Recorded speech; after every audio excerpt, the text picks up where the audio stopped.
में साराता रोज देखी देखी हमर होकर जा फटता भतारी साला सब दिन के गेहूं काटता भतारी साला सब दिन के गेहूं काटता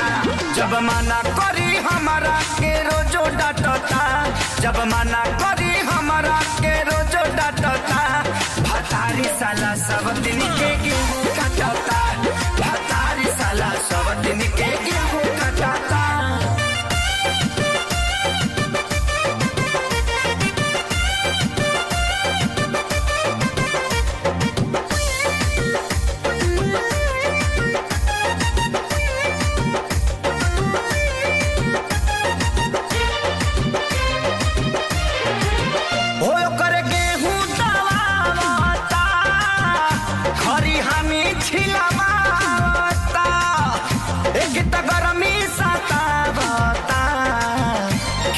किसी मुहाबता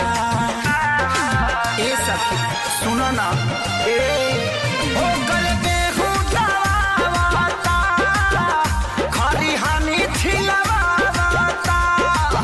हो कि तो गरमी सतावता किसी मुहाबता दुखवा ताही हो